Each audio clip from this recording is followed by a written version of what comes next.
Hudson Valley Focus Live. Without further ado, let me go right to the telephone and welcome Congressman John Faso. Good morning, John. Good morning, Tom. Nice to be with you. I'm glad you're able to join me. Much happening on all fronts, and let me toss it to you as to where you want to open the conversation, please. Well, really, it's up to you, Tom. I can tell you that obviously there's a lot going on in Washington. There's a lot of controversy swirling around the president with the FBI and Russia and all this other stuff, and I think that it actually was a good thing that the Deputy Attorney General appointed a special counsel, someone who has wide experience and bipartisan credibility to take over this FBI investigation. There's been a lot of posturing and a lot of politics, and candidly, I think the American people in our district, in upstate New York, the people expect us to be working on the critical issues that they were thinking of when they elected both the president and the Congress, and that means jobs and the economy and stripping away regulations that are unnecessary or impeding economic growth. It means strengthening our defenses as a country, and it means that we've got to get tax reform to get this economy moving. And I think those are the big issues, and all of this other stuff frankly distracts from the ability to get things done. Exactly. And oh boy, there's so much in what you just laid out there, John Faso. It's hard to peel this onion and figure out where to go with it. One of the things I will start with, I took, and this is not fake outrage on my part or fake offense. I am obviously a constituent and live in the 19th Congressional District. And the stunt that was pulled up in Kingston last week with the United States Congressman Sean Patrick Maloney and County Executive Michael Hine, I took great offense to. Maybe not for reasons that people understand. I think if we're going to solve issues in this country, this political posturing, how did that event come to be, and were you invited to attend that event?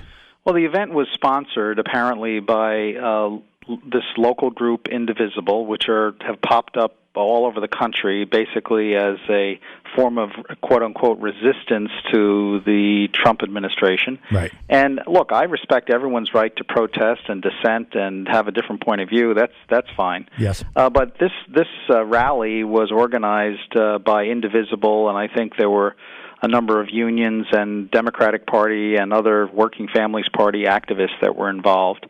But my office apparently, they told me that around sometime late afternoon on Friday, a week ago, we received a tweet which invited me to a so-called town hall that this group was holding on Monday night. Now, I had already had a previously scheduled event that night, but the fact is I wouldn't have attended this anyway because this is a very partisan, political slanted rally. And within moments, the neighboring congressman, Mr. Maloney, announced that, well, since I wasn't representing the district, then he would show up at this so-called town hall and do it. And, it's politics. It's little more than politics. And I think that the American people and the people in our district want us to get things done. There's plenty of time for elections in 2018, but the fact of the matter is we were just elected 5 or 6 months ago, and we've got a lot of things on this agenda, and it's very difficult if you want to have bipartisanship and an ability to get things done. It's very difficult to constructively accomplish those things if all you do, it's 24/7, all it is politics. And so that's really what this was. This was not a quote-unquote real town hall. It was a political rally. Yes, and it was a disgusting show on the part of Congressman. These are my words. They don't have to be yours. Disgusting show on the part of Congressman Maloney and County Executive Hine, because this is not the way we solve problems for those two people who are supposed to be leaders of all of their constituents. All of their constituents to stand up there and lead a chant of "No show Faso, no show Faso." That's the kind of thing that promotes hate in this country.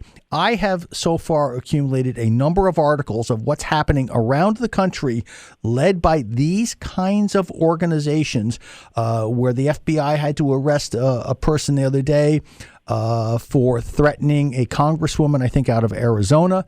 There was a situation that was Martha McSally, a colleague of mine from Arizona. Yes, and then there was the one in, I think, Tennessee, where the woman tried to run the congressman and his aide off of the road. That's right. And so if Congressman Maloney thinks that this is the kind of stuff that will solve problems in this nation, he is sadly mistaken. I have correspondence from members of business owners in our 19th congressional district whose businesses are being crushed by the ever-increasing cost of the ill-named Affordable Care Act. That itself was passed as a fraud. Right. And Tom, I've had over 300 meetings with constituents and groups in my district. I've spoken at countless events. I had a televised 1-hour live town hall that was carried on the public TV station, which covers the northern part of the district. I'm trying to set up a similar arrangement for the southern part of the district. And so our office has handled and fielded and responded to over 25,000 letters, emails, phone calls, other communications that we've received from constituents. Yes. And look, I recognize this is a very volatile, divisive time in our nation's political history, and I recognize that many people on the left are very upset with certain things that have been done by the Trump administration. I fully understand that. I've sat and spoken to people. I can't tell you how many hours and hours I've sat in meetings listening to people explain to me their fears and frustrations, and many of them are very sincere about it. I think overwhelmingly most of the people I've met with are sincere in their concerns about different things. And what I've tried to do is to fairly represent everyone, but let's face it, I ran as a Republican. I ran as someone who is that has a philosophy that believes in limited government, and I also ran saying that we needed to fix the mess that the ACA had created, fully recognizing, Tom, that there are many people who were benefited and got health insurance, but there were also many people whose premiums and deductibles have skyrocketed. And you know what? By the end of the month, we're going to see probably double-digit premium increases under the ACA here in New York State again. That's exactly what I heard from one of your constituents via an email. 26% increase on top of all that have gone on in the prior years. Right, John. Let me jump in sure. a second, because the things that you're talking about, and this is the point of my outrage over that town hall meeting. If we are going to solve problems, we have to respect the multiple facets of these issues, and that's what was wrong with that. I mean, you just touched on the fact that your desire is to represent all constituents and acknowledge that we need to, I think you and I share the belief that we need to come up with a mechanism to provide adequate health care for those who are chronically ill, have pre-existing conditions. I mean, am I correct? You share that belief? Absolutely. And the legislation we passed protects everyone with a pre-existing condition. And it has been grossly misrepresented, and even to the extent where people are sending out these inflammatory messages that somehow rape and domestic violence is a pre-existing condition, and insurers will be able to discriminate against people because of that. That is, even the Washington Post, when they did their fact checker, gave it 4 Pinocchios, which is the highest degree of falsehood they can possibly ascribe to it, and it's just a very difficult thing. I want to also just give you your listeners a tiny commercial. I encourage people to go to my official website, which is Faso.House.Gov, and sign up to receive emails from us and updates on legislation. And that's also the place where if people have a comment about legislation or they need to start a constituent case matter where we could be helpful to them because they're having difficulty either with getting a passport or Social Security disability or whatever it might be that's within the purview of the federal government. If people sign up on my website, Faso.House.Gov, that's the quickest way to receive information and have a complaint addressed. Yes, and I'm already on that website and have not done so previously, but certainly both, as here on Hudson Valley Focus Live, but as one of your constituents, I will sign up so that I'm sure that I'm getting those as well. This entire thing, John Faso, about these ongoing investigations, disruptions, we have to have tax reform. The economy is slowing in many areas of the country. Some areas of the country, I think there's about 13 states that have never even recovered back to where they were in 2006, 2007. And there are many people who still don't comprehend what's going on economically. Yep.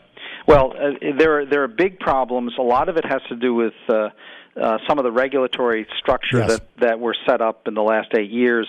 Dodd-Frank, the regulation which supposedly ended too big to fail, this policy where we'd bail out big banks, that legislation needs a dramatic overhaul. And I'm pleased to say that very soon the House is going to be considering something called the Financial Choice Act, which is going to greatly relieve the regulatory pressures that the small and mid-sized community banks have been experiencing. I've spoken to virtually every community banker in our region, and they've told me that the regulatory burden that's been placed on them since Dodd-Frank was enacted has been enormous. And the community banks had nothing to do with the housing crisis that caused the financial meltdown back in 2008 and 9. So this legislation is extraordinarily important. It's going to finally end taxpayer bailouts once and for all, and no bank is too big to fail. It sets up a much better regulatory approach where we're basically looking at banks' equity. If a bank has 10% reserves in equity, they're going to be able to operate as a normal bank would, making loans, taking deposits, being financial stewards in our communities. And we're going to also, in this legislation, truly hold corrupt officials and people on Wall Street accountable with the toughest penalties for fraud and deception. So it's an extraordinarily important opportunity for us to remove some regulatory burdens which are hurting the Main Street small business economy. And John, let me jump in and say, I want to get to a break here one quick second, but exactly to your point, Mike Quinn, who I think you know as president and CEO of Rhinebeck Bank, was in with me a couple of days ago, and we spoke, one of the things that he and I spoke about, how damaging these regulations have been to our community banks. And we have to go back to that. So United States Congressman John Faso representing the 19th Congressional District on. John, quick break and back in a minute on WKIP. Hudson Valley Focus Live with Tom Sipos. Powered by Mill Spa Furniture of Walden, Poughkeepsie, and Warwick. Sturdy, elegant, comfortable, timeless. 825 on Hudson Valley Focus Live. United States Congressman John Faso representing 19th Congressional District on. And John Faso, Ed Kowalski, Ethan Allen, Workforce is going to join us in the conversation. Welcome, Ed Kowalski. Hey, Thomas. Good morning. And good morning to you, Ed. Good morning, Congressman Faso. Thank you very much for taking my call. First off, I wanted to say that I was at Kingston. I told Tom that I was going to be able to go. And Congressman, I mistakenly went to that meeting thinking there'd be a chance to dialogue, thinking that there was a chance that I was even considering maybe grabbing the microphone and asking Congressman Maloney, a couple questions about the Affordable Care Act, and maybe even inviting him to come with me to some of our clients here in the 19th District and see exactly what the ACA has done, specifically to businesses with the employer mandate and so on and so forth. I quickly realized that that was nothing but nothing but a political stunt. It was scary. There was no chance of dialoguing. There was no chance of being able to have any sort of conversation. It was political theater.